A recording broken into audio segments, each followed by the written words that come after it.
Positive psychology परिचय। नमस्कार।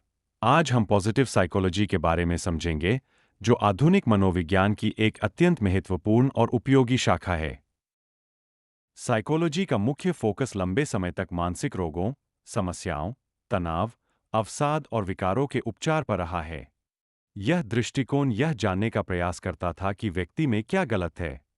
लेकिन सकारात्मक मनोविज्ञान इस सोच से आगे बढ़कर यह प्रश्न पूछता है कि व्यक्ति में क्या सही है। सकारात्मक मनोविज्ञान का औपचारिक विकास सेलिगमैन द्वारा वर्ष 1998 में हुआ, जब वे अमेरिकन साइकोलॉजिकल एसोसिएशन के अध्यक्ष थे। उन्होंने मनोविज्ञान को केवल रोग केंद्रित न रखकर मानव की ताकतों, गुणों और संभावनाओं के अध्ययन की दिशा दी। इग्नू के पाठ्यक्रम के अनुसार सकारात्मक मनोविज्ञान का उद्देश्य है व्यक्ति के सुख, संतोष, आशा, आत्मबल, रचनात्मकता और जीवन संतुष्टि को वैज्ञानिक रूप से समझना और बढ़ावा देना। यह शाखा अध्ययन करती है कि लोग कैसे खुश रहते हैं, कैसे अर्थपूर्ण जीवन जीते हैं, कैसे मुश्किल परिस्थितियों में भी मानसिक रूप से मजबूत बने रहते हैं।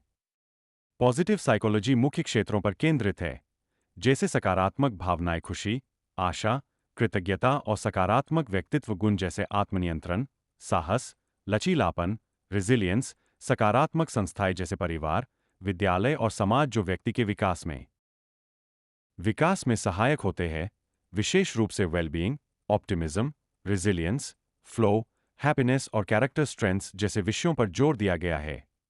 अंततः पॉजिटिव साइकोलॉजी हमें यह सिखाता है कि मानसिक स्वास्थ्य केवल बीमारी की अनुपस्थिति नहीं, बल्कि एक संतुलित, खुशहाल और उद्देश्यपूर्ण जीवन की उपस्थिति है।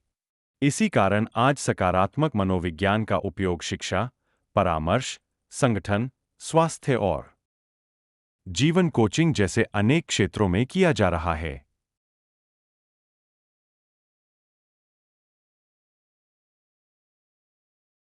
According to Seligman, positive psychology is the scientific study of positive human functioning and flourishing at multiple levels, including the biological, personal, relational, institutional, cultural, and global dimensions of life.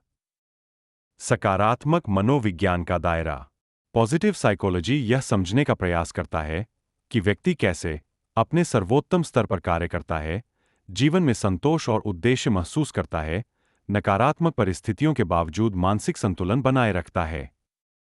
इस विषय में हैप्पीनेस को केवल क्षणिक आनंद नहीं, बल्कि एक स्थायी मनोवैज्ञानिक अवस्था के रूप में देखा जाता है। Happiness and wellbeing. Positive psychology में वेलबीइंग को केंद्रीय अवधारणा माना गया है।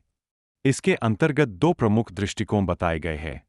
हीडोनिक वेलबीइंग, जिसमें सुख, आनंद और दर्द की अनुपस्थिति पर जोर दिया जाता है, और यूडेमोनिक वेलबीइंग, जिसमें जीवन का अर्थ, उद्देश्य और आत्मविकास प्रमुख होता है। पॉजिटिव साइकोलॉजी मानती है कि सच्चा सुख केवल आनंद से नहीं, बल्कि अर्थपूर्ण जीवन से प्राप्त होता है।